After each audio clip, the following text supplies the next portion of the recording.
Hi and welcome back. On this episode of Sky Management, we're going to be replacing a hot water heater. We have a hot water heater here on one of our apartments and it's not working properly, so we're going to go ahead and replace this. Now we're going to walk you through all the steps of how to remove this one and install a new one, so let's get started. The first thing you always want to do when you're working with anything that's electrical is turn off all the power to it. So you want to locate what breaker on your breaker box goes to your hot water heater. In this case, it's this one right here. It's labeled here, and they also write them over here typically as to which one it is. So we're going to turn it off. And now that it's off, we're going to also turn off the water. For our situation here, we're going to turn off the water to the entire apartment. Sometimes there are water shut-offs specifically on the hot water heater, but in this case, we're going to turn off the entire apartment. So I will turn that valve off. And once you get it turned off, I would recommend trying a faucet or something inside to make sure the water's off before you go cutting the pipes off, because once you cut into there, it's real hard to reverse that. Located down at the bottom of the hot water heater, there is a drain. We are using a washer line to drain this down into a floor drain that is located near our water heater. If you are not fortunate enough to have a drain that is nearby, you can use a garden hose to try to drain it outside. It's just going to take a lot longer, and you'll have to drain it downhill, obviously. So we're going to go ahead and open that up.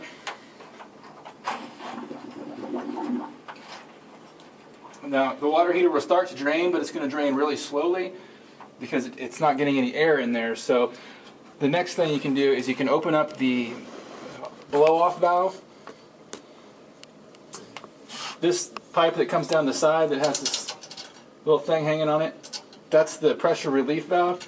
And you can open that up, which will allow some air to get in there, and it'll start draining out. You got to stay open. So now it'll start draining out a little faster, and then when we cut the pipes off the top, it'll allow more air in and it'll go even faster.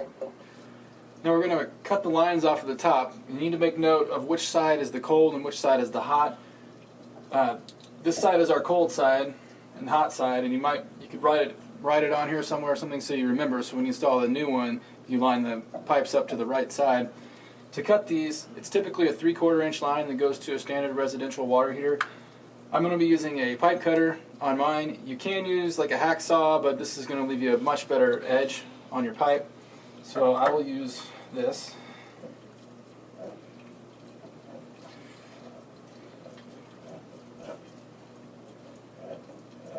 It's also good to put a towel down. I've got my towel here because there probably is going to be some water that comes out.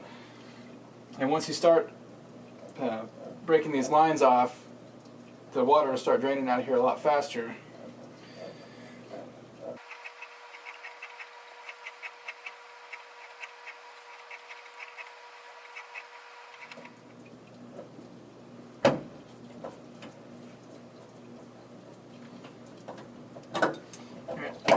That's one side. I'm going to go ahead and do the other side. While we're waiting for our water heater to drain, I'm going to work on putting the connections on top of this new one. Since we're installing a much taller and larger water heater than what was in there, we're going to have to connect some of these together in order to make it long enough to reach the line. I'm going to be using a couple of 3/4 inch what's called nipples. It's a double male fitting to connect these lines together. These do have rubber gaskets in them, so tape is not like 100% necessary, but I'm going to go ahead and use it anyway. When you're wrapping the tape onto pipe thread, you want to go the same way that you're going to be tightening it. So when you tighten it down, you're going to tighten to the right. Well, you want the tape to wrap that way so that when you're putting it on there, you're not twisting it off the tape.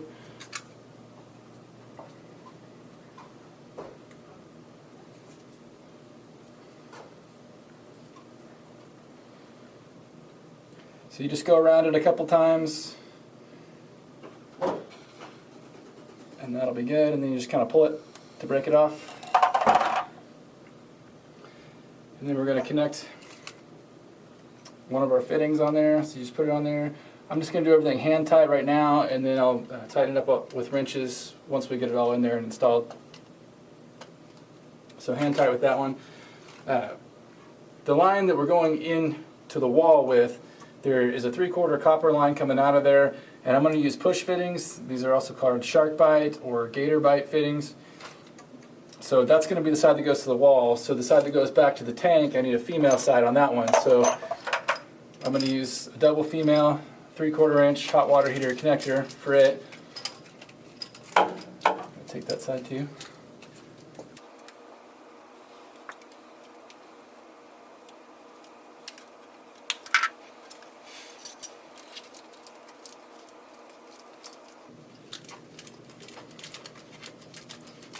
So put Teflon tape on there, and I've tightened these up hand tight.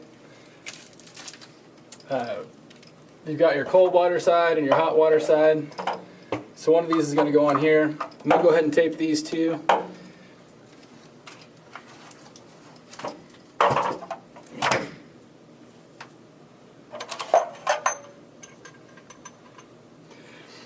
Normally I use the paste, but for all of our other videos so far I've used Teflon paste instead of tape, so I thought I'd change it up so you guys could see something different today.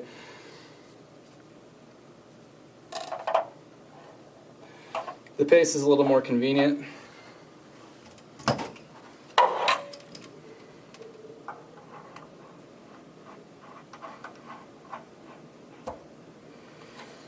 Okay, I'm just going to put these on here finger tight right now, and then we're going to tighten them up with a wrench once we get them on inside. We've disconnected the water lines, so the only thing that's left still holding this water heater in here is the electric line.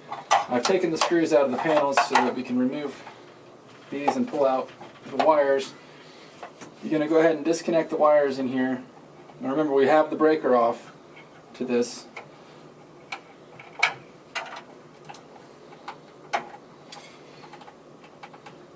When we remove this one, we're also going to need to keep this little piece that holds the wires in place inside this panel.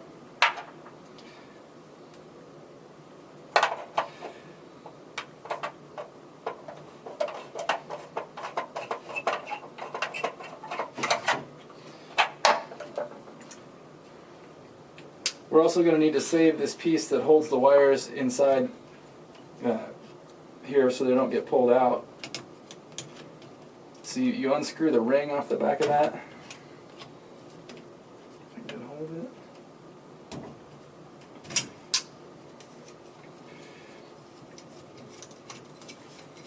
When you get the little ring off, then this plate will come off the back.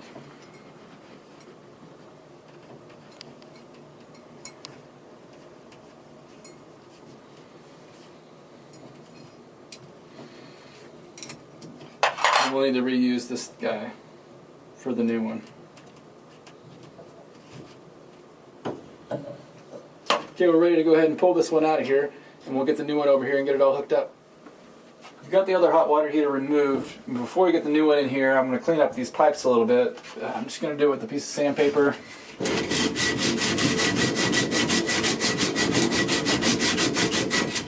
I'm going to clean them up so that those push fittings, when they go on there, they have a nice clean spot to connect to.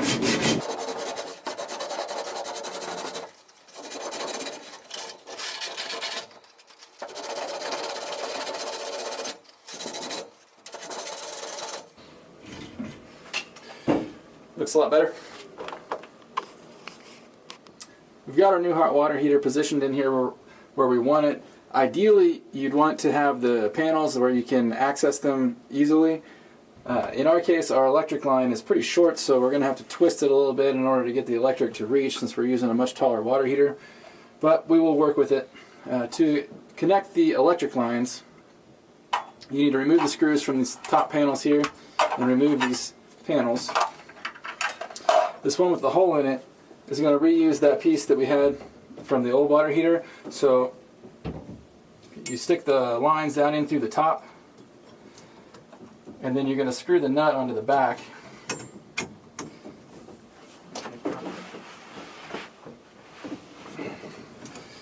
And the nut will screw onto the back of that panel.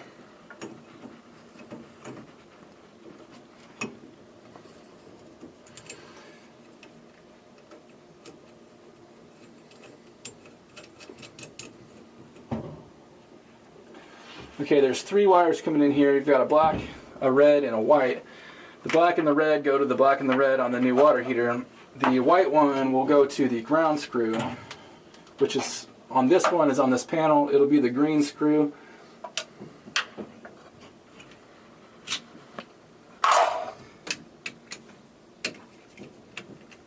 My line's kind of short, so I hope you can see it from over there.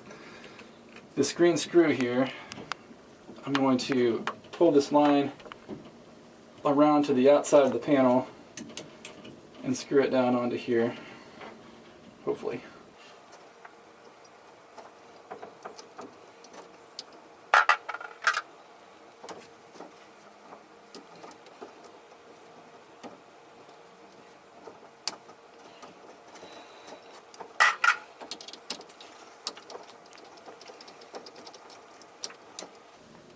Alright, got the ground on there. Now we're going to have to connect the red and the black lines.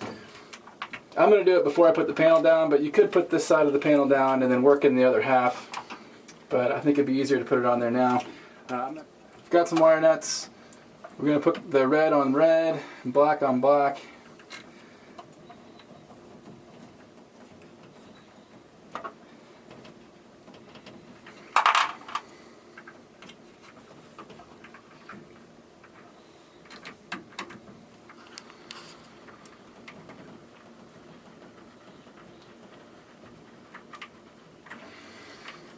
Okay, then we have to try to get this panel back on here, right? So to do that, bend the wires around. Like I said, I've got really short wire to work with, so it makes it a little bit tricky.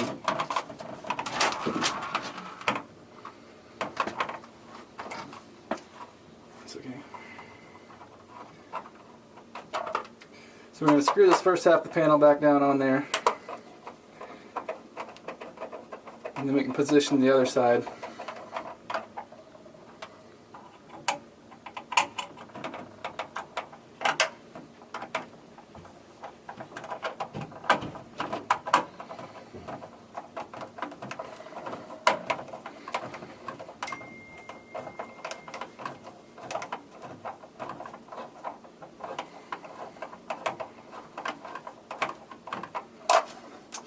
You know, this side,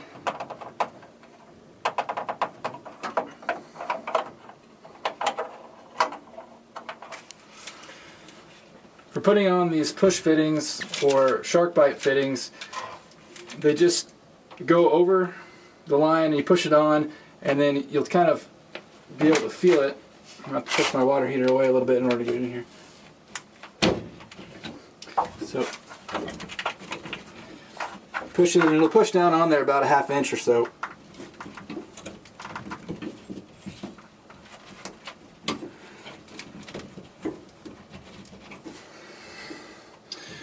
Like I said before, be sure and clean these pipes before you do that, before you go shoving it on there. Alright, so we've got both of our water fittings on there. We're ready to go ahead and start filling it up. We can turn the water back on, check for leaks. Okay, before we turn the water on, we want to tighten up all of our fittings because I just put them on there finger tight before. So we'll snug all those up, and then I'm going to try to position them to where they're not kinked up. So kind of up like that. And be sure and get these two.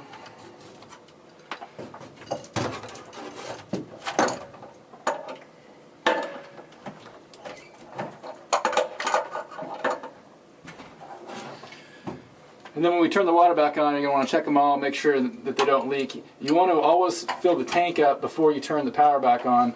And if you turn the power on first on an empty tank, you can burn the elements out that way, because the elements will run and there won't be any water in there to heat up and they'll burn up.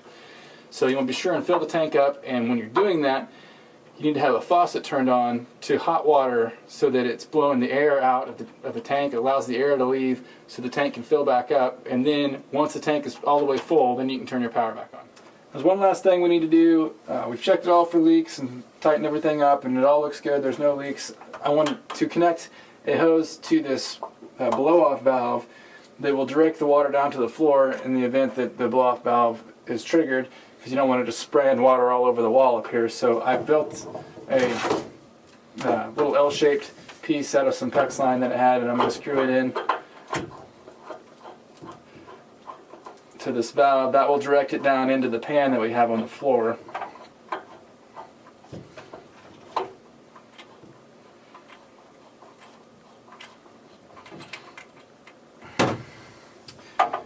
Okay, now we're ready to turn the water back on. Since we've got our tank full and we bled all the air out of it, we can turn the water back, or the electric back on.